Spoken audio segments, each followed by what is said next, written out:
Congress thought it had part of the answer in 2005 when it mandated billions of gallons of ethanol to displace gasoline, and in 2007, billions more gallons of biodiesel to displace conventional diesel.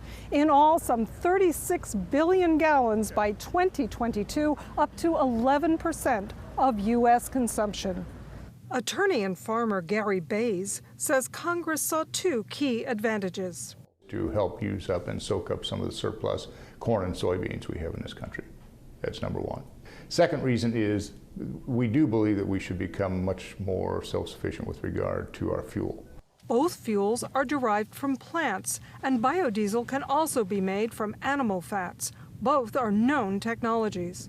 But the recession drove down gasoline and diesel use, and at the end of 2009, Congress let key tax credits lapse, including a $1 per gallon biodiesel blender's credit. They're experiencing a very tough margin situation right now, and we are seeing some plants cut back.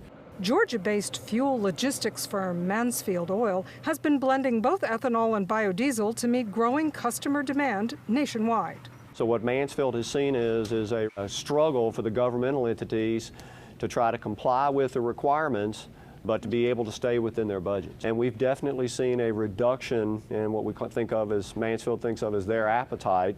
In February, EPA finalized the new Renewable Fuels Standard, or RFS-2, and required major refiners to blend biodiesel. EPA combined the 2009 and 2010 mandates into a 1.1 billion gallon requirement for this year. We're concerned that there's going to be a mad scramble at the end of the year. Probably late summer, folks are going to realize I have an obligation under RFS-2 to meet this volume. Oil refiners are suing over RFS-2. They say the mandate forces them to bear the cost of EPA missing its 2008 deadline to issue the rule.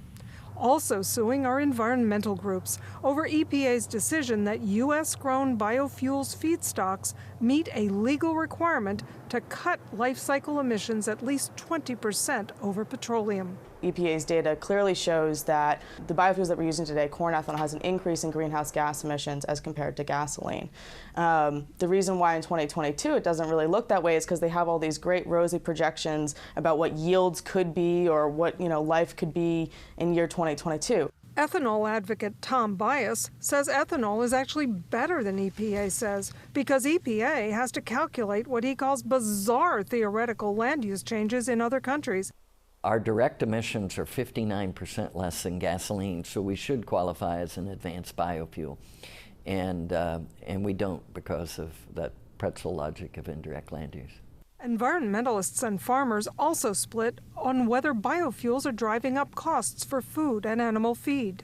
We're using more of our corn for fuel. We're seeing prices increase for inputs into other forms of food, whether it be feed for livestock or other types of food. A lot of folks think that we're just using up corn to make fuel, and the truth is that we actually steal the starch out of the corn. What's left over is the high protein feed product that feed nutritionists move into dairy application, beef cow application. Bays says a Purdue study showed biofuels affected feed prices, but only by using up crop surpluses. But even with the RFS-2 support, on-again, off-again federal subsidies like the expired blender's credit leave the markets wary. If you wanted to go out and build a plant today to take farm waste and turn it into ethanol, which is entirely doable, you probably couldn't get the financing because investors and lenders say, well, that tax credit's only good for one year. Experts have warned Congress's mandates may not be met, in part because ethanol consumption is tied to gasoline use. The EPA is mulling raising the 10% blend limit to let 15% ethanol be used. But if the RFS-2 mandate sticks, logistics are an issue.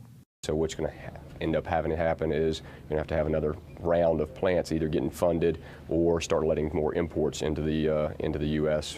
The federal mandates envision conventional biofuels supporting technology advances to new non-food feedstocks.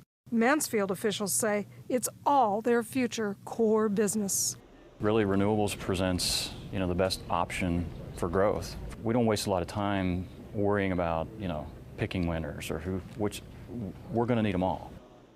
Before leaving for Memorial Day, the House passed the tax bill extending the biodiesel credit, but only until the end of the year. The Senate will take up that bill when it returns June 7th. In Washington, Margaret Ryan, Clean Skies News.